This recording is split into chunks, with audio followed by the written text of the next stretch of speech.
Hey guys, this is a walkthrough of Curation 365, our undated planner, which shares the same layout and most of the same features as our original 2025 planner.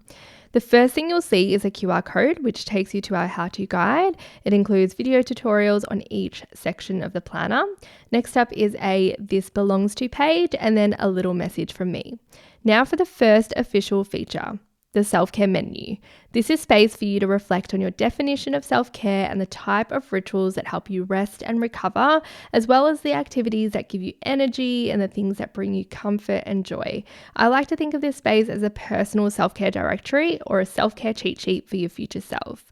Next, we have the bucket list. This is for listing all the experiences and adventures you want to embark on and activities that you want to try over the next 12 months. Traditional bucket lists tend to be travel related, but this one doesn't have to be. Here are some things we've had on our personal bucket lists in previous years. Learning how to surf, making photo books of our family holidays, creating a veggie garden, taking pottery classes. Just think about your definition of fun. There are two ways to use the date column here. You can use it to write down tentative dates, so dates that you plan on completing those activities, or actual dates of completion. The former gives you a timeline to work towards, while the latter provides a record of your bucket list experiences. Next up, we have space for you to set some intentions for the year ahead. We've included prompts to get you started.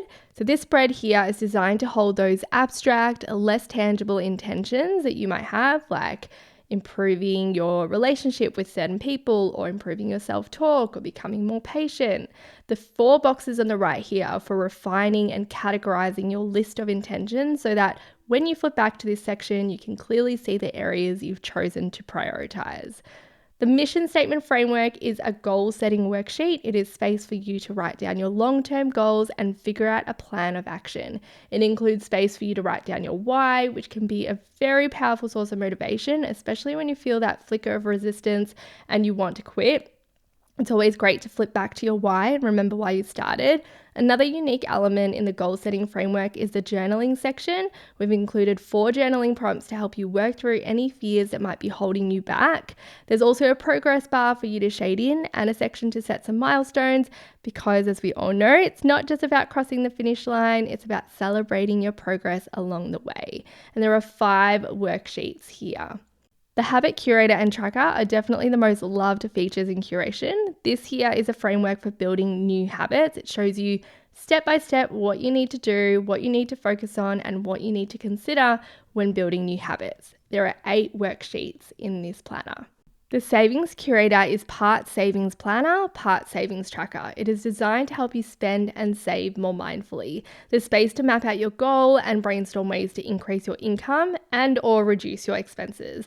On the next few pages, you'll find 12 monthly income and expense trackers to help you stay more mindful of your spending habits. There are 12 monthly planners all grouped together at the beginning of Curation for easy access. It starts on a Monday, which is consistent with the weekly spread. There are so many ways you can use this space. Some like to use it as a journal or noting down their highlight of the day or daily insight. Others use it to track symptoms. Some even use it as a content planner. The pre-week planner is our most unique feature. It gives you 2 extra pages each week to plan, organize, and manage the different areas of your life. There are 5 features seamlessly integrated into the pre-week planner: the gratitude reflection, dot grid on the left, mission in progress, personal planner or tracker, and your cue, which is a weekly mindfulness challenge on the right-hand side. Gratitude reflection is space for you to write down 3 wins from the week before or 3 things that you are grateful for. The goal is to end the week and start a new week feeling a little more uplifted. The dot grid is like a built-in notepad, perfect for brainstorming, brain dumping, you name it. The dots provide more structure than a blank space, which means you can write more neatly, but it also provides a framework for mind mapping, sketching concepts, creating a checklist, or just scribbling down your thoughts. The mission in progress section links back to the mission statement framework, which is the goal setting section we spoke about earlier. It's like a weekly goal check-in. It's designed to keep your long-term goals top of mind by prompting you to think about what you can do each week to bring you closer to achieving your goals. If you're not pursuing any goals, then you can use this space to list out your top priorities for the week. The personal planner or tracker is a multi-purpose space for planning or tracking important areas of your life each week.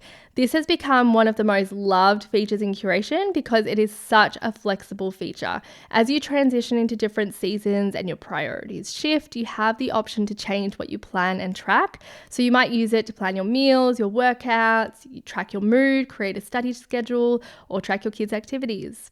Your Cue is a series of weekly prompts and challenges that inspire self-care, reflection, and mindfulness. This here is the weekly spread. We've kept it quite minimal so that you can adapt this space to your own needs. The weekly spread starts on a Monday with dotted lines to fill in the dates. There's space for notes and reminders in the top left corner. Next, we have the habit tracker for tracking the habits you're building. You can tick or color in the circle to represent that you've completed your habit. It is so satisfying to see the visual display of progress that you're making each week. On the right side, you'll find a to-do list. The left side is designed for logging events, meetings, and appointments, but of course, you're welcome to use this space for your to-do list as well. I also want to highlight this heart symbol, which represents the daily self-care planner. It is strategically positioned above your to-do list to remind you that you are worthy of your own time. This is designed to normalize daily self-care and to help you build the habit of checking in with yourself and filling up your cup in some way, whether that's with a workout, a stretch, a meditation, or time to journal. And if you feel stuck for ideas, lean on your self-care menu. Choose an activity to commit to and schedule it here. Now let's skip to the back of the planner. Memory Bank is a mini journal designed to capture your highlights and favorite memories. The first column is for the date, and the line next to it is where you can jot down a special memory. There are 27 spaces to hold your favorite memories, but of course you can continue this keepsake on the next page. This is a blank tracker with the same layout as a memory bank, so you can use it for the same thing, or you can use it to track books you're reading, restaurants to try, movies to watch. There's no heading here, so you can customize this space according to your needs. Next up, we have a 12-month reflection spread. There are about 6 journaling prompts here to guide your reflection and help you establish some priorities for the next 12 months. There are also 8 lined pages following this spread, so plenty of space for you to continue your journal entry if needed, but there are no headings here, so you can customize this space according to your needs.